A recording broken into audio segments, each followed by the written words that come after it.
Buenos días, bienvenidos a todos a esta nueva edición de los Seminarios Internacionales de Fronteras de la Ciencia de Materiales. Hoy vamos a tener con nosotros, o tenemos el gusto de tener con nosotros a Eva González Noya, que nos va a hablar de algo que es realmente actual, y es de los materiales que no solamente crecen, no solamente damos nosotros las instrucciones de cómo tienen que formarse, sino que van un paso más allá, y es que ellos son lo suficientemente inteligentes, lo suficientemente listos como para autoensamblarse, ¿no? Y el título de la conferencia es Diseño de nuevos materiales mediante autoensamblado de partículas coloidales anisótropas. Fijaros que al autoensamblado estamos añadiendo algo también muy novedoso, partículas coloidales, que hasta ahora se usaba en ciertas tecnologías, pero de manera más o menos limitada, y además anisótropa. Eso es algo que iréis descubriendo a lo largo de la presentación.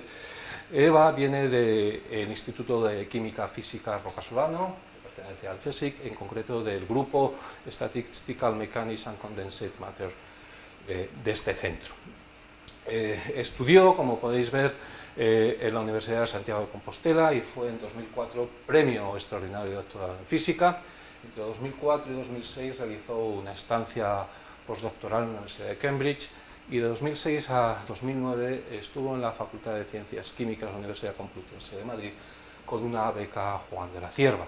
Desde 2009 hasta la actualidad es científico titular del CSIC, el Instituto de Química Física de Rocasolano, y mientras tanto pues, ha realizado también estancias en sitios tan prestigiosos como la Universidad de Kentucky en el 2001, en el Ames Research Center de NASA en el 2002 o en la Universidad de Chicago entre 2011 y 2012. Es coautora además de 53 publicaciones en revistas del JCR y sus líneas de investigación y trabajo se centran, como os podéis ver, en estudio de autoensamblado y de modelos sencillos de partículas coloidales anisótropas, el desarrollo de métodos para el cálculo de energías libres y diagramas de fase mediante simulación molecular y, por último, en la modelización de procesos de absorción ceolítica. Como veis, es un campo en el cual estamos mezclando la simulación con una fuerte base matemática con el diseño a la carta de nuevos materiales mediante rutas absolutamente novedosas. Yo no os robo más tiempo, os voy a dejar con ella. Muchísimas gracias, Eva, por estar aquí. Es un placer tenerte con nosotros y el tiempo es tuyo. Muchas gracias. Bueno, pues como ha dicho yo de lo que os voy a hablar es del diseño de nuevos materiales mediante la técnica de autoensamblado de partículas coloidales anisótropas. Y bueno, voy a empezar explicando qué quiero decir con eso. Tradicionalmente, cuando uno quería buscar un material para una aplicación determinada, lo que hacía era buscar entre los materiales existentes o entre los materiales que se estaban sintetizando aquellos que tenían las propiedades más adecuadas para la aplicación que le queríamos dar. Digamos que era un proceso a posteriori. Primero veíamos qué materiales había y luego seleccionábamos aquel que era mejor para nosotros. Sin embargo, lo que se ha estado intentando hacer en los últimos años es crear materiales a la carta. Es decir, nosotros que necesitamos un material para una aplicación determinada y lo que vamos a hacer es intentar sintetizar un material nuevo que tenga las propiedades óptimas para esa aplicación. Y bueno, otra de las cosas que se busca es que ese tipo de propiedades se puedan modificar a nuestro gusto. Lo que buscamos es que esas propiedades puedan cambiar con el tiempo y, por ejemplo, mediante la acción de campos externos. Esto podría tener multitud de aplicaciones y una aplicación así que se me ocurre sería, por ejemplo, en recubrimientos que sirvieran para el camuflaje, ¿no? Podríamos tener un material cuyas propiedades ópticas dependieran del medio en el que está situado. De esta forma podría cambiar de color según el medio, como sucede con los camaleones. Entonces, bueno, ¿Cómo vamos a hacer el diseño de esos nuevos materiales a la carta con las propiedades que nosotros queremos? Uno de los métodos que se ha propuesto ha sido utilizar el autoensamblado, que consistiría en diseñar las partículas constituyentes de nuestro material de forma que en esas partículas constituyentes va a estar incluida la información de cómo queremos que se ensamblen, cómo queremos que formen el material. Y bueno, esta técnica se ha venido utilizando en ingeniería de cristales y también para sintetizar medios porosos. Y en ese caso, lo que se hace es que muchas veces están compuestos por moléculas orgánicas y variando un poco la estructura de esa molécula se pueden obtener cristales diferentes. Pues bien, ahora en los últimos años lo que se está intentando hacer es llevar esas mismas ideas que ya existían en otros campos al campo de ciencia de coloides. ¿Y por qué se quiere hacer esto? Se quiere hacer eso porque durante los últimos 15-20 años ha habido grandes avances en ciencia de coloides y ha sido posible producir una gran cantidad de partículas coloidales con formas e interacciones anisótropas. Y bueno, he puesto aquí esta figura, ¿vale?, que está sacada de un artículo bastante conocido en el campo, que se publicó en el 2007, hace ya 8 años. El número de partículas, de tipo de partículas, ha incrementado desde entonces, pero yo creo que nos sirve para ilustrar un poco el grado de control al que se ha llegado para sintetizar partículas coloidales. Vemos, bueno, están clasificadas en filas según el tipo de geometría de las partículas y veis que se puede hacer prácticamente lo que deseéis, desde partículas que tienen brazos hasta partículas formadas por agregados de pequeños coloides esféricos. Podéis hacer partículas con formas poliédricas, por ejemplo un cubo, un prisma triangular, o también barras, discos, en fin, cualquier forma que os podáis imaginar. Pero además de eso, también es posible decorar la superficie de estas partículas con distintos patrones, de forma que la interacción en las distintas regiones de la superficie es distinta, y con esto podemos hacer darle información de cómo queremos que se ensamblen, le estamos dando información de cómo va a interaccionar con sus partículas vecinas. Y veis también que podemos conseguir prácticamente cualquier patrón. Aquí hay un ejemplo de una partícula esférica con un patrón a rayas. Aquí tenemos una especie de barra que no se ve muy bien, pero está dividida longitudinalmente en dos mitades, de forma que la interacción en la mitad de arriba es de un tipo y la interacción en la parte de abajo sería de otro tipo. Podemos hacer también partículas con valencia, y que se parecen a los átomos, ¿no? Podemos hacer que tengan sitios atractivos en la superficie, pues prácticamente también cualquier número, empezando desde 1 hasta 8 o 9 sitios atractivos o incluso 12 creo que se ha llegado. Y finalmente este tipo de partículas, que es bastante conocida, que son partículas esféricas que tienen su superficie dividida en dos y que se conoce con el nombre de partículas Janus, y que este nombre se le dio en referencia a un dios romano que tiene dos caras, ¿vale? Entonces, bueno, una vez que se han producido todo este tipo de partículas, si queremos utilizarlas para construir nuevos materiales, lo que necesitamos saber es cómo se autoensamblan, es decir, cómo en función de la forma y de las interacciones vamos a obtener un tipo de estructuras u otras, ¿vale? Entonces, si bien hasta el momento experimentalmente ha habido un montón de trabajos para producir este tipo de partículas anisótropas, no hay tantos trabajos todavía que estudian su autoensamblado. Y bueno, la razón es que no es tan fácil producir estas partículas, ¿no? Estas partículas es difícil producirlas todas de igual tamaño, con las mismas interacciones, todas idénticas entre sí, y además suele ser caro. Entonces, bueno, en la primera fase la gente se centró en producir todas estas partículas, y solo ahora, cuando se ha llegado a tener un poco más de control en cómo producirlas, están apareciendo los primeros ejemplos de todo el proceso, empezando desde la síntesis de las partículas hasta el estudio de las estructuras que forman. Y bueno, existen ya unos cuantos ejemplos que se han publicado durante los últimos 5 años y yo he escogido dos de ellos. Este lo he cogido porque hasta donde yo sé creo que es el primer ejemplo publicado, como veis muy reciente, en el 2011 y bueno, es de un grupo de Chicago, de Steve Granick, y lo que hicieron fue sintetizar partículas coloidales esféricas que estaban cargadas negativamente y decorarlas con 2 sitios hidrófobos en los polos de la esfera, ¿vale? Entonces, este era un sistema coloidal. Como sabéis, los sistemas coloidales están dispersos en un sistema, están en dilución, en un sistema que suele ser agua con algún tipo de sal. Entonces, lo que hicieron estos autores fue, modificando la sal que había disuelta en el disolvente, modularla para evitar la repulsión entre las zonas ecuatoriales de las partículas, que eran repulsivas, y dejar que la mezcla coloidal sedimentara, ¿vale? Y cuando sedimentaron, lo que observaron fue que bajo ciertas condiciones obtenían esta red bidimensional perfectamente ordenada.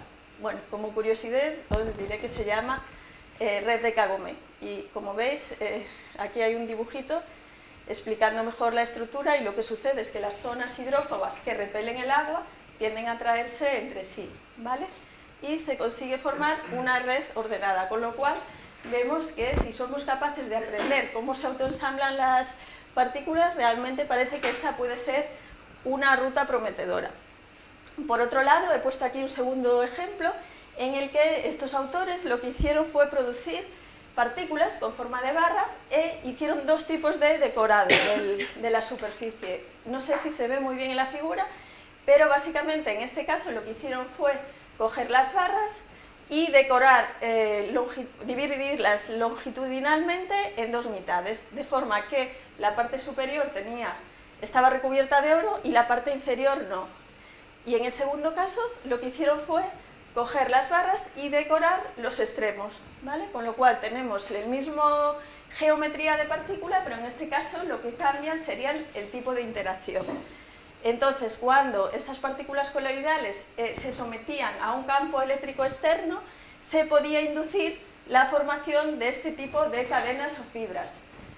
La geometría era diferente dependiendo de la decoración de las partículas. En el caso de partículas con decoración longitudinal formaban cadenas donde las partículas estaban paralelas a la cadena, y en cambio cuando teníamos estas partículas con sitios atractivos en los polos, formaban cadenas, pero ahora las partículas estaban localizadas perpendicularmente a las cadenas. Y lo interesante de este tipo de estructuras es que la formación de este tipo de cadenas se podía modular según tanto la frecuencia como la intensidad del campo eléctrico externo aplicado.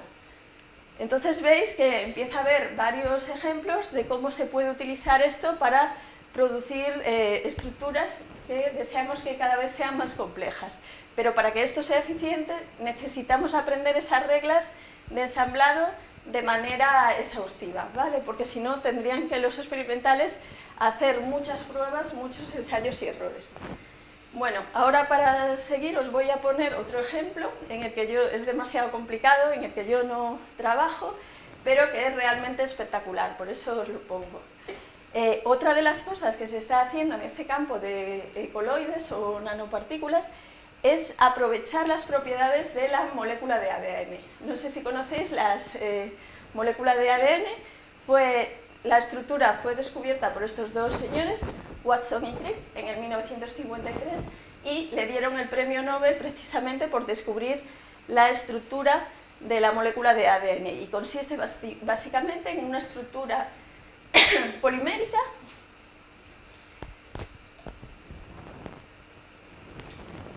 que está formada por 2 hebras, ¿vale? Y que se enroscan formando una doble hélice. Además hay una base nitrogenada en cada una de los nucleótidos que forman cada una de las hebras, que interacciona selectivamente con otras bases nitrogenadas complementarias. en resumidas cuentas, que las moléculas de ADN tienen una gran complementariedad, tienen interacciones muy específicas. Y de ahí la gente empezó a pensar que eso podría utilizarse para generar estructuras a la carta. Y surgió lo que se conoce como ingeniería de ADN. Diversos autores se han entretenido en ver cómo es posible utilizar esta especificidad del ADN para construir cualquier tipo de geometría. Y veis que la verdad es que han conseguido hacer cosas bastante impresionantes, ¿no? Como desde estructuras en 2 dimensiones bastante complejas, como esta carita sonriente, hasta estructuras en 3 dimensiones. Veis aquí que sería un prisma triangular formado por trozos de ADN, ¿vale? Entonces, ahora lo que se propone es que a nuestras partículas coloidales también le podemos anclar pequeñas hebras de ADN, de forma que así podemos dar instrucciones muy precisas de cómo tienen que autoensamblarse, ¿vale? Entonces, la gente está pensando que eso se va a poder utilizar para hacer máquinas nanométricas con una complejidad elevada y donde las instrucciones para el ensamblado las va a llevar cada una de estas piezas, va a llevar información de a qué otras piezas tienen que unirse, ¿vale? Con lo cual podrían hacerse máquinas muy precisas a nivel nanométrico. Esto es pues realmente espectacular, ofrece un futuro bastante prometedor, sin embargo, bueno, tiene sus dificultades, ¿no? Hay que ver cómo se puede conseguir evitar errores, porque aunque el ADN es muy específico, eso es una ventaja, pero también es una desventaja si se producen errores, porque luego corregir esos errores tendría su dificultad. Entonces es necesario estudiar cómo se ensamblan y cómo evitar estos errores. Entonces ese va a ser nuestro objetivo. Nosotros lo que queremos hacer es conocer las reglas de ensamblado para que, partiendo de una geometría o de una interacción entre las partículas, el proceso de ensamblado sea eficiente. ¿Qué pasa? Como os he dicho antes, esto podría hacerse experimentalmente. Lo que pasa es que os he dicho también que producir este tipo de partículas no es fácil, es difícil, requiere mucho tiempo y además suele ser caro. ¿Eso qué significa? Que si quisiéramos ver qué tipos de estructuras se forman variando la geometría de las partículas, requeriría hacer todo el proceso muchas veces, es decir, tendríamos que primero generar las partículas, ver cómo se ensamblan, luego volveríamos a generar otro tipo de partículas ligeramente distintas y volver a estudiar el ensamblado, con lo cual esto requeriría muchísimo tiempo y dinero.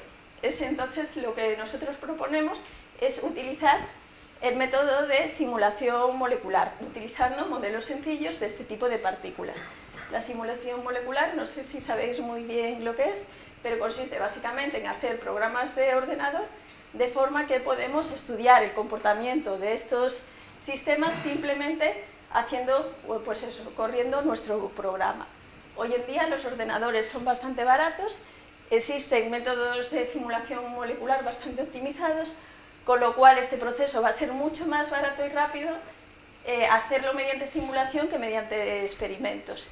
Y nos va a poder permitir hacer un barrido exhaustivo de todos los parámetros que gobiernan la interacción y la forma de las partículas en tiempos relativamente cortos.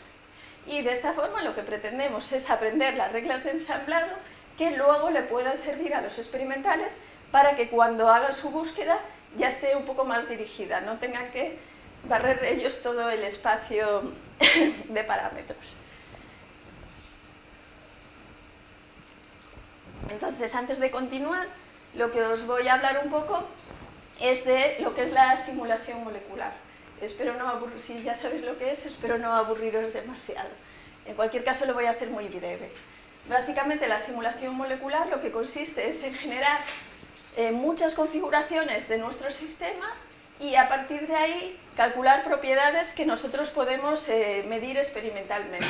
¿Eso cómo se hace? Pues recurriendo a la mecánica estadística, que nos relaciona las propiedades microscópicas de los materiales con las propiedades macroscópicas que nosotros podemos medir. Existen básicamente dos métodos. para hacer este tipo de simulaciones que se conocen con el nombre de Monte Carlo y de dinámica molecular. El método de Monte Carlo básicamente en lo que consiste es que partiendo de una configuración inicial vamos a generar una cadena aleatoria de nuevas configuraciones de acuerdo con su probabilidad de ocupación según el factor de Boltzmann, que me imagino que lo conoceréis de vuestras clases de termodinámica. Y básicamente dice que la probabilidad de que cuando nosotros miráramos una foto de nuestro sistema encontráramos esta distribución de partículas viene dado por la exponencial de menos la energía de esta configuración dividido por la temperatura, ¿vale? Entonces, de manera efectiva, lo que se hace es, partiendo de una configuración, vamos moviendo las moléculas uno a uno y ese tipo de movimiento se va a aceptar o rechazar de acuerdo a si su probabilidad de ocupación es mayor o menor en el estado final que en el estado inicial. Por el otro lado, el método de dinámica molecular, que tal vez os parezca más intuitivo, pues consiste en que partiendo de una configuración inicial vamos a calcular configuraciones posteriores simplemente resolviendo las ecuaciones de movimiento de Newton, ¿vale? Primeramente lo que haríamos sería calcular las fuerzas derivando la energía potencial y a partir de ahí podríamos resolver las ecuaciones del movimiento para calcular las nuevas posiciones de las partículas. Estos dos métodos son ampliamente utilizados, ambos tienen sus ventajas y sus desventajas y nosotros en concreto hemos utilizado el método Monte Carlo. Brevemente, las diferencias así más grandes entre ellas es que, bueno, ambas permiten obtener propiedades de equilibrio. La diferencia es que en Monte Carlo no tenemos acceso a propiedades dinámicas y, sin embargo, en dinámica molecular sí lo vamos a tener. Desventajas que podría tener la dinámica molecular, que normalmente es un poco más complejo de programar porque requiere derivar el potencial y si la función potencial es compleja, pues calcular la derivada puede ser difícil. En cambio, eso no se necesita hacer en el caso de Monte Carlo, con lo cual los códigos suelen ser mucho más simples. Y además, en el caso de Monte Carlo, hay veces que se puede conseguir obtener promedios de las propiedades estáticas mucho más rápido que con dinámica molecular si hacemos trucos para generar configuraciones de una manera, las configuraciones aleatorias estas de manera más eficiente. Serían técnicas especiales que no quiero meterme en ellas, pero bueno, básicamente esas son las diferencias y nosotros hemos optado por la técnica Monte Carlo.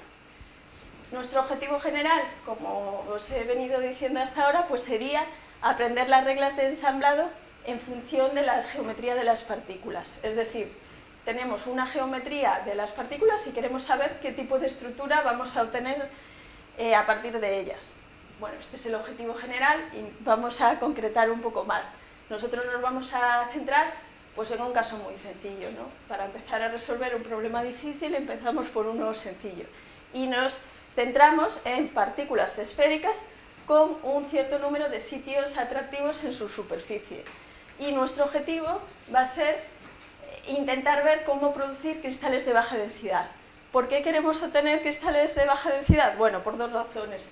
Primero, porque con partículas esféricas es difícil de obtener cristales de baja densidad. Y segundo, porque tienen muchas aplicaciones en fotónica, ¿vale? Entonces, en concreto, el objetivo que nos vamos a plantear va a ser obtener una estructura de diamante. ¿Y cómo lo vamos a hacer? Bueno, nos fijamos en cómo es la estructura del diamante, que seguramente conocéis de sobra, y lo que vemos es que cada partícula está enlazada a 4 vecinos próximos, ¿no? Entonces, bueno, dices, pues muy fácil, esto lo arreglo yo con una partícula esférica con 4 sitios atractivos apuntando a cada uno de los vecinos, ¿vale? De forma que mi modelo va a ser simplemente eso, una partícula esférica que no tiene nada más que 4 sitios atractivos en esa geometría. Y la interacción solo va a ser atractiva cuando las partículas están suficientemente cerca, pero también cuando tienen parches apuntándose entre sí. De modo que si las partículas rotan fuera de esa orientación, la energía disminuiría, ¿vale?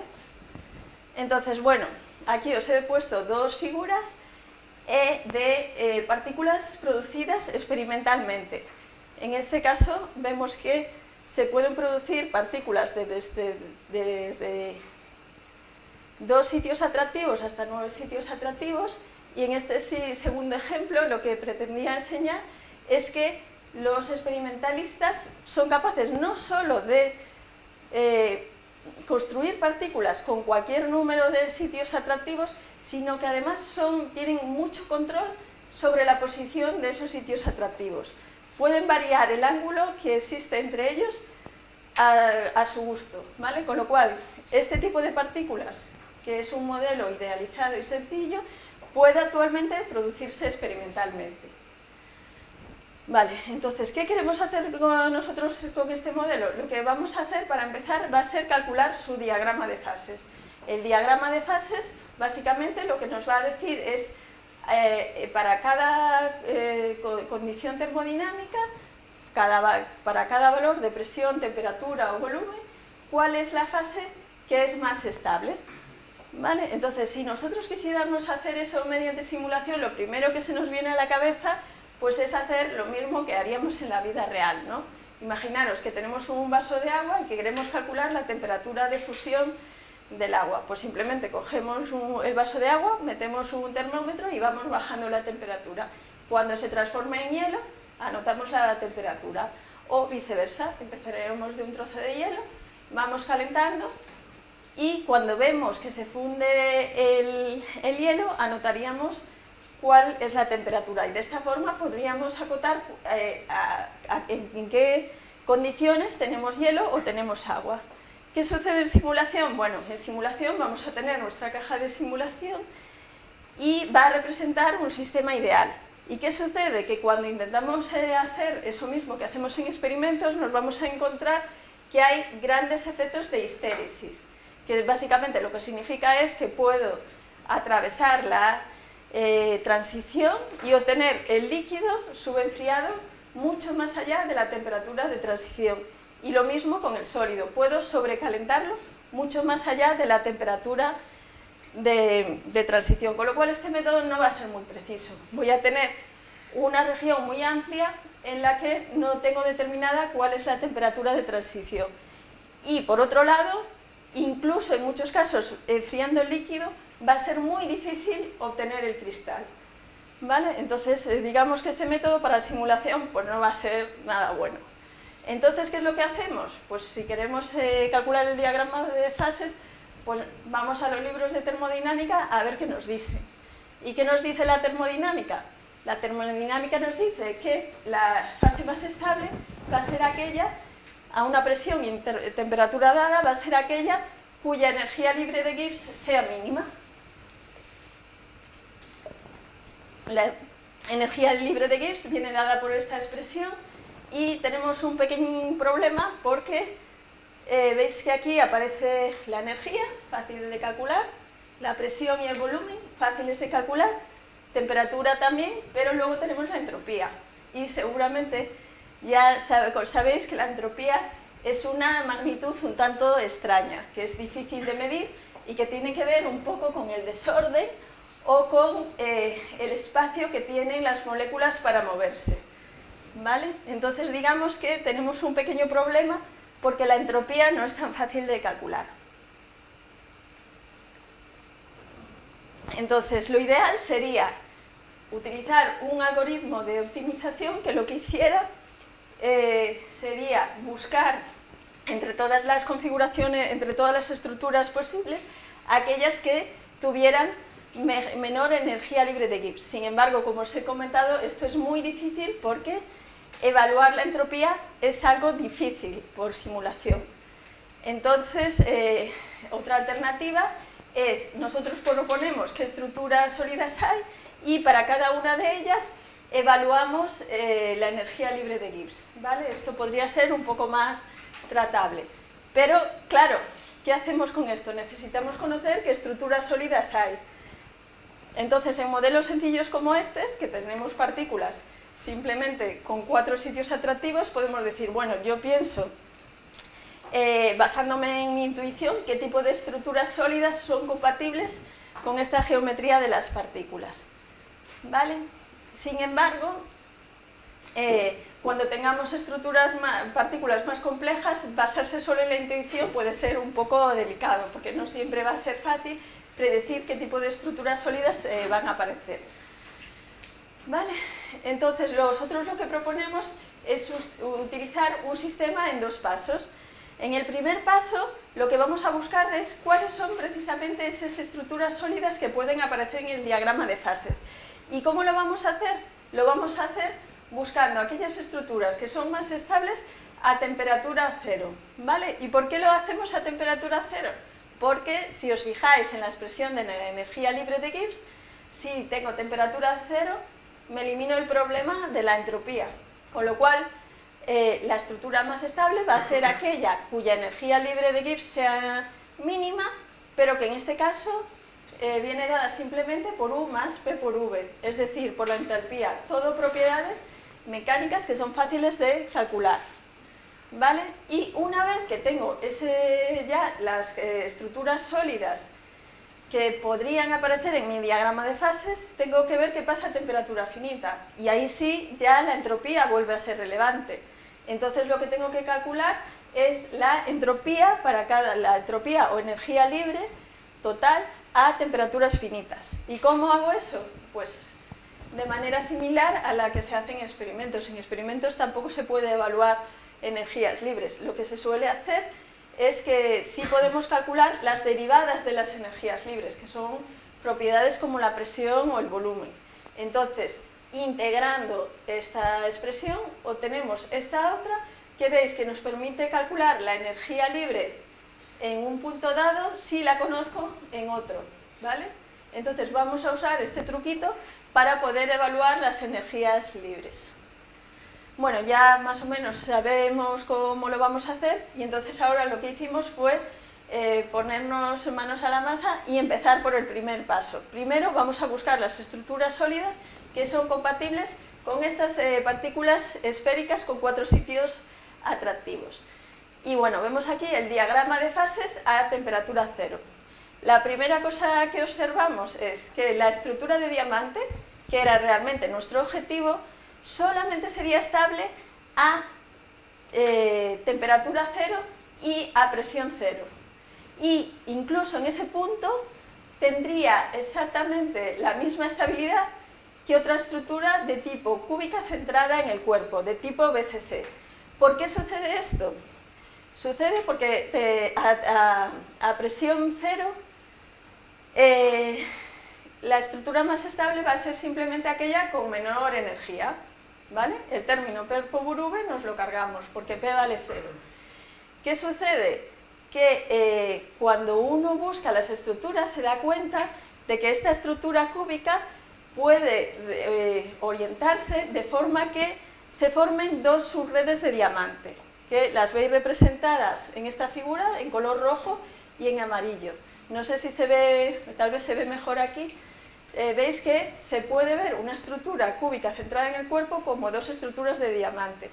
Cada una de las partículas también está formando 4 enlaces con sus vecinos próximos, con lo cual la energía por partícula de esta estructura de BCC va a ser exactamente la misma que la estructura de diamante, con lo cual a temperatura cero y presión cero ambas son, la estabilidad de ambas es exactamente la misma. ¿Qué pasa cuando aumentamos la presión? Cuando aumentamos la presión, el término P por V adquiere cierta relevancia, adquiere relevancia y tenemos que ver entonces qué sucede con los volúmenes. Se van a favorecer aquellos sólidos que tengan un volumen menor. ¿Qué sucede? Que la estructura BCC tiene una densidad mucho mayor que la estructura de diamante y por lo tanto a cualquier presión distinto de cero va a ser mucho más estable que la estructura de diamante. Si seguimos aumentando la presión, este término cada vez se vuelve más relevante y puede incluso llegar a ganar al término energético y se forman estructuras todavía más compactas como la tipo cúbica centrada en el cuerpo, que es el tipo de estructura con el que se puede obtener el empaquetamiento máximo de esferas. ¿Vale? Entonces, bueno, estamos un poco decepcionados porque nosotros buscábamos la estructura del diamante y parece que no es tan fácil. Sin embargo, todavía no perdemos la esperanza porque esto es a temperatura cero, pero nosotros queremos ver que sucede a temperaturas finitas y todavía nos falta por meter el término entrópico. Y creemos que la estructura de diamante podría tener una entropía mayor que la estructura de BCC precisamente por tener menos densidad. Las partículas tendrían más volumen en el que vibrar, con lo cual es posible que cuando miremos a temperatura finita, debido precisamente a la entropía, la estructura de diamante gane a la BCC. ¿Vale? Bueno, cuando evaluamos el diagrama de fases completo, obtenemos lo siguiente. Básicamente el diagrama de fases en la representación PT nos dice para cada valor de presión y temperatura cuál es la fase más estable, ¿no? Entonces vemos aquí que hemos encontrado 4 fases sólidas y la fase fluida. Decepción total porque la estructura del diamante no aparece en el diagrama. Vemos que a temperaturas bajas y presiones bajas la estructura más estable es la estructura BCC, que si la calentamos se funde en el fluido y si aumentamos la presión pues se transforma en esta estructura muy compacta. Luego aparece otra estructura bastante compacta que se diferencia de esta simplemente en la orientación de las partículas y a temperaturas altas y presiones altas obtenemos un cristal plástico que lo único que significa es que las partículas están situadas como en el cristal FCC, pero debido a que estamos a temperaturas altas tienen energía cinética suficiente para estar rotando, tienen solamente orden translacional, no orden orientacional. Entonces, bueno, un poco de decepción porque todavía no hemos encontrado la estructura del diamante, pero todavía no nos rendimos. Vamos a ver qué pasa cuando modificamos los parámetros de nuestro modelo. Tenemos un modelo que tiene 4 sitios atractivos. ¿Qué cosas podemos cambiar? Por un lado, el tamaño de los sitios atractivos y por otro lado, el alcance de las interacciones, es decir, hasta dónde se ven las partículas, ¿vale? Hasta dónde llega la interacción que existe entre dos partículas. Y cuando lo hicimos para el... Uy, aquí se han girado un poco las figuras. Vale. Cuando lo hacemos esto, simplemente lo que... Uy, perdón.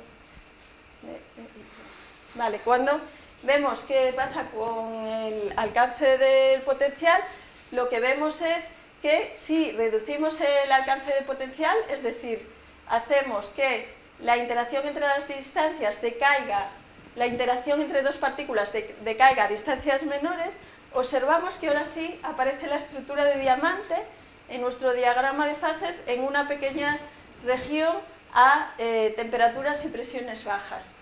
¿Por qué es esto? ¿Por qué ahora sí y antes no teníamos la estructura del diamante?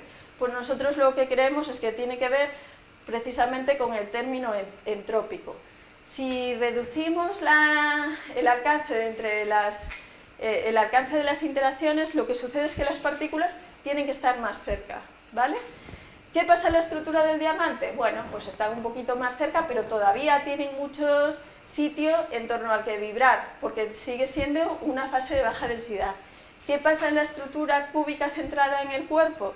Que estaba formada por dos subredes. Si las partículas están más cerca, esas subredes están también necesariamente más cerca, con lo cual el sitio donde pueden vibrar las partículas en la BCC se va a reducir mucho más que en la del diamante cuando disminuimos el alcance. Es decir, al disminuir el alcance, la entropía de la estructura BCC disminuye en mayor medida de lo que lo hace la estructura del diamante. Con lo cual, creemos que es debido a eso que la estructura del diamante se vuelve más estable a medida que disminuimos el alcance del potencial. Bueno, aquí ya es un breve comentario. Luego lo que intentamos hacer fue obtener este tipo de cristales enfriando el líquido. Como os había dicho antes, esto no siempre es fácil y de hecho, en el caso de las partículas tetraédricas, no observamos una transición clara de líquido a sólido, simplemente por enfriamiento. Lo único que se puede obtener como máximo es cierto orden local en algunas zonas de la caja de simulación. Y esto no solo nos pasó a nosotros, sino también les pasó a otros autores, que lo que vieron es que era realmente difícil obtener este cristal y solo lo conseguían cuando hacían algún truco especial, como meter un trocito de cristalito, a partir del cual podía seguir creciendo el resto del fluido, o cuando metían fuerzas más complejas que tenían que ver con la torsión. Otros autores lo que hicieron fue hacer un estudio exhaustivo en función de los dos parámetros que os había comentado, que son el tamaño de los sitios atractivos y el alcance de la interacción, y ellos lo que concluyeron es que era posible obtener cristales más fácilmente para parches de menor tamaño, ¿vale? Entonces, bueno, la simulación está dando una serie de reglas que pueden serle útiles a los experimentales para producir este tipo de partículas. Por un lado, tienen que tener alcance de interacción corto, y por otro lado, es interesante que tengan los parches pequeños para favorecer lo que se llama como la cinética del proceso, para favorecer que estos cristales crezcan de manera más fácil. Nosotros se nos ha ocurrido otra idea, en la película no se ve, lo siento, pero bueno, os cuento más o menos cuál es nuestra idea. Nuestra idea era poner en el fluido una semilla de la red BCC, ¿vale? La red BCC tiene mayor densidad y en general va a ser más fácil obtener una semilla de tipo BCC. Entonces, nuestra idea era que si poníamos esa semilla en contacto con el fluido, debido a que la estructura BCC está formada por dos subredes, en cuanto se formara un pequeño defecto en una de las subredes, solo seguiría el crecimiento de la otra, con lo cual podríamos obtener un cristal de diamante. Y cuando lo hicimos, comprobamos, me tenéis que creer porque no se ve la película, comprobamos que partiendo de esta semilla, todo este fluido realmente formaba una estructura de diamante, con lo cual podría ser una alternativa también que tal vez los experimentalistas podrían usar para obtener la red de diamante. Luego quería hablaros muy brevemente de otro ejemplo, que se trata simplemente de partículas esféricas, en este caso con dos sitios atractivos, y que se correspondería con este caso que se ha estudiado experimentalmente en 2 dimensiones, que os he mencionado al principio de la charla. Entonces, nuestro objetivo sería estudiar cómo es el diagrama de fases en 3 dimensiones. En este caso, bueno, esto lo habían hecho ya otros autores, y lo que vieron es que nuevamente se podía formar en 3 dimensiones una red de baja densidad, que era lo que se conoce como la red de pirocloro, y otra red de alta densidad, que era una red de tipo cúbica centrada en las caras. Y nosotros bueno, esto ya se sabía que sí, que ambas eran estables, cada una en su región del diagrama de fases, y nosotros los que nos planteamos en el proyecto de fin de grado de una de vuestras compañeras, de Patricia Mazón Villanueva, lo que nos planteamos fue estudiar cómo dependía la estabilidad del pirocloro con cada uno de los parámetros del modelo, que nuevamente es el tamaño de los sitios atractivos y el alcance de las interacciones. Y en el estudio que hizo Patricia, pues, ¿qué fue lo que obtuvimos? Obtuvimos que la región de estabilidad de la estructura de baja densidad del pirocloro aumentaba a medida que aumentábamos el tamaño de los sitios atractivos o parches dentro de un cierto límite, pero en intervalo que nosotros hemos estudiado, vemos que esta región de aquí se hace cada vez más grande según aumenta el tamaño de los parches.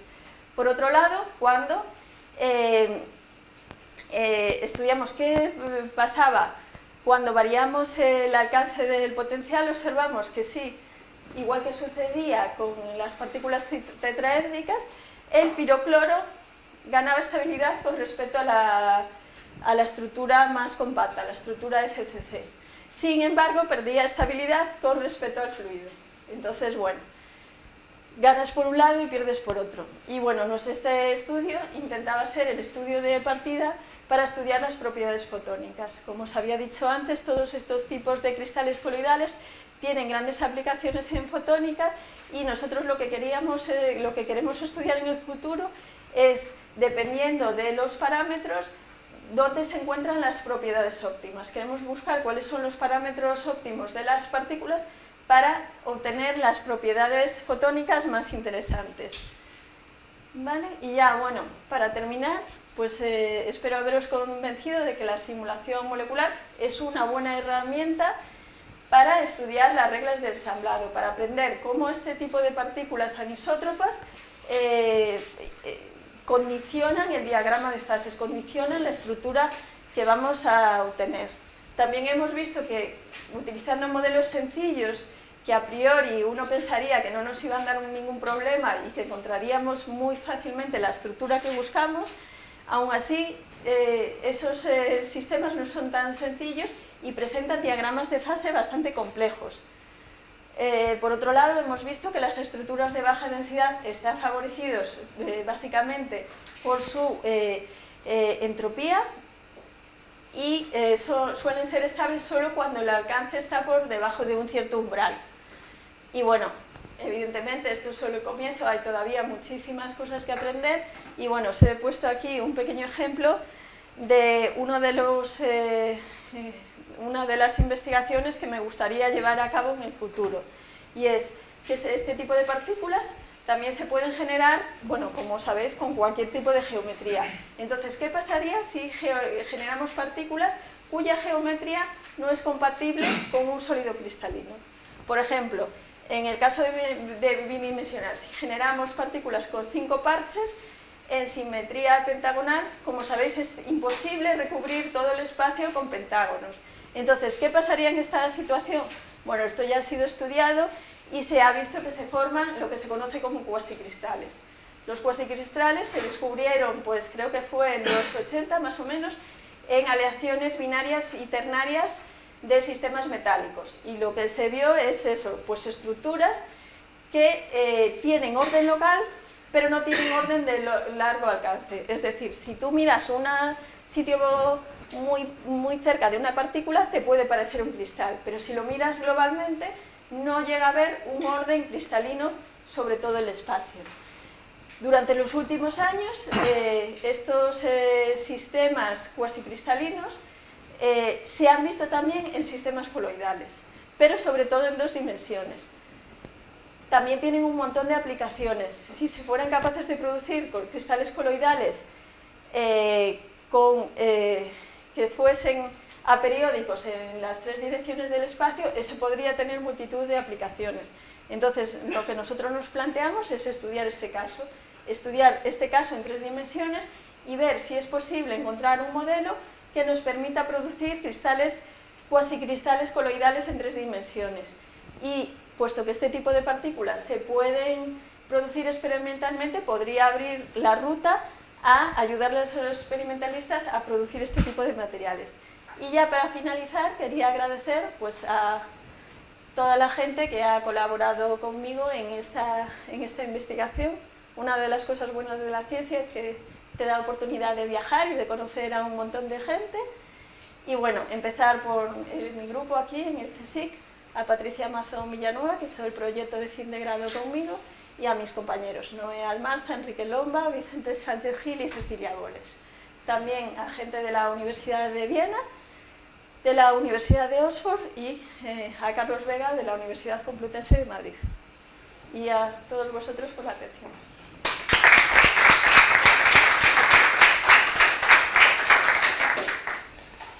Muchísimas gracias, Eva, por esta brillante presentación, que además nos has abierto un mundo poco frecuente y conocido y muy difícil. Cuando hablabas de la entropía, a mí me recordaba...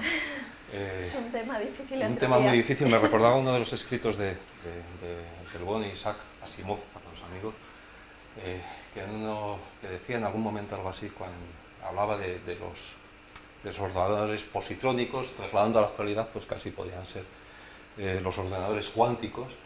Decía que estuvo durante 10.000 millones de años calculando el problema de la entropía, al final de los cuales dijo, hágase la luz. Bueno, de alguna forma os hacéis una idea de la complejidad que lleva cualquier cálculo termodinámico y en especial cuando involucra a la entropía. Es algo que manejamos, pero en lo cual hay muchas cosas que como otros campos de la física y de la ciencia, se nos escapan. No terminamos de hilar fino a pesar de lo cual hacemos muchas cosas con ellos. He terminado con una cosa que me apasiona, que son los cuasicristales, que probablemente sea una de las muchas próximas revoluciones del futuro, porque, aunque no sepáis, tienen propiedades sorprendentes y un metal cuasicristal puede dejar de ser conductor, entre otras muchas cosas, y viceversa. Bueno, pues es tiempo para algunas preguntas, si os animáis. Sí. Enciende el micro.